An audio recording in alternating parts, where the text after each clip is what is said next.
कोई नहीं आ रहा।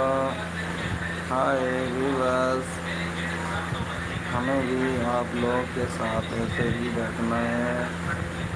व्यूअर्स कोई कमेंट नहीं कर रहा, कोई आ नहीं रहा। हाय हाय व्यूअर्स, मेरी सुन लो गल। एक दिन ਇਹੋ ਜਿਹਾ टाइम आएगा कि लोग तुसी मेरे चैनल में सर्च करके लभ्या करो जी मियाँ पंजाबी जी।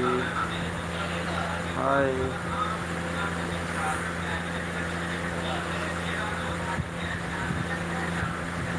थक गया हूँ मैं तो बैठ बैठ के यार, भाई कोई साथ नहीं दे रहा।